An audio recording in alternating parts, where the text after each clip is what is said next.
Hi, everybody. Eclectic Impromptus here. I hope you're having a good day. It's nice and beautifully sunny out, but don't let the appearances deceive you. It's freezing out there, at least in my mind. It's only supposed to be like maybe in the 50s, if that. But so I'm doing my video clip inside.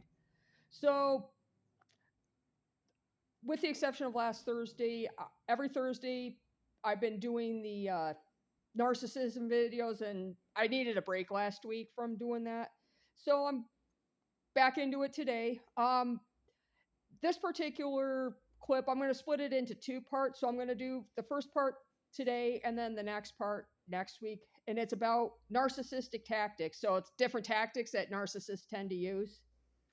So I'm only going to cover the first five and then I'll do the next five. And there's probably more tactics, but these are the ones that come to mind in particular. So, different tactics narcissists use. They do this to avoid accountability, blame, guilt, shame, and they like to shift blame onto others and make it sound like the non-narcissist is the crazy one, and they're the ones at fault when it's obvious or when it's clearly the narcissist themselves. So, an example of this is blame shifting. So, it's kind of similar to gaslighting and maybe also to an extent guilt tripping. So, blame shifting is where you call a narcissist out on a wrongdoing and they direct blame back onto you. So, an example would be say a young adult, somewhere between like 18 to 25, we'll go with, is attending college and it's away from home. And the parent, mother, father, or otherwise, calls him constantly, emails him constantly, floods with emails, so on and so forth.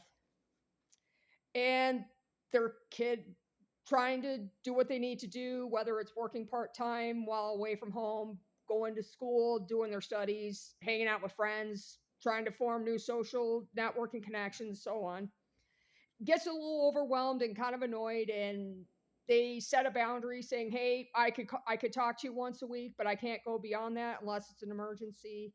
And the parent responds with, "You hurt my feelings," or "You just don't want to talk to me," and that's basically would be an example of blame shifting. It's shifting the blame off of the parent and onto the child who's understandably setting a boundary so they can take care of themselves. Another tactic is mind reading. This is where the narcissists expect you to know what they're thinking and their expectations, and they're not going to bother communicating. They just want you to read their minds. And out of all the tactics, this is one of the ones I hate. One of the ones I hate the most. I hate gaslighting, and I mean, I hate them all, but I would say this is one of the ones I especially hate.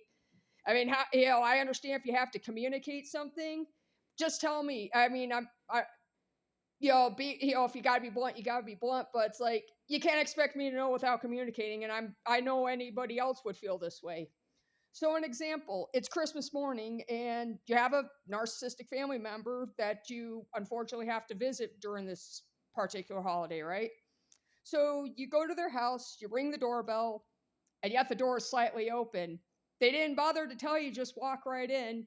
But you ring the doorbell not knowing, and this particular family member comes storming off to the door and starts yelling at you and carrying on about how you were supposed to walk in.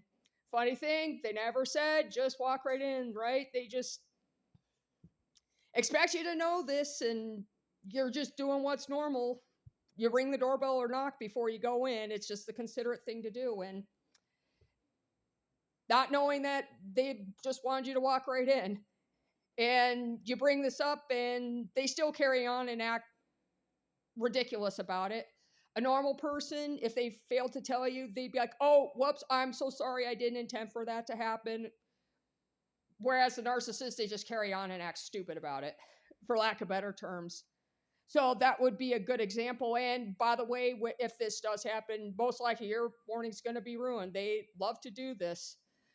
Yo, it is what it is, and they do most likely will do this deliberately, whereas a normal person, they might have thought they did and come to find out they didn't, and they apologize, and everything's fine after that. Not so much with the narcissist. They're deliberate about it. So another one, faux apology. So this is basically a fake apology. So you call them out on something, they might pretend to be remorseful and say, "Oh, I'm sorry, it won't happen again," but they do it anyways within a matter of time, and not just because they accidentally forgot. It's they're doing this deliberately, and they're not really remorseful. If anything, if they're going to show remorse, it's fake, and it's more they got caught, that they're sorry they got caught, not that they did a wrongdoing. And another response they might do as far as a faux apology, and I hate this one also. "I'm sorry you feel that way." You call them out on something, and the response is, "I'm sorry you feel that way," or it's basically to deflect the blame and off of themselves and onto you.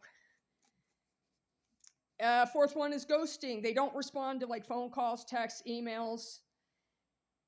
They could ignore you for at least a few days, maybe longer.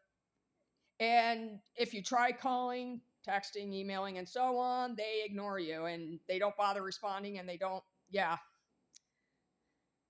Then projection, they basically accuse you of doing something they themselves guilty of. These are notorious ones. I hate this also.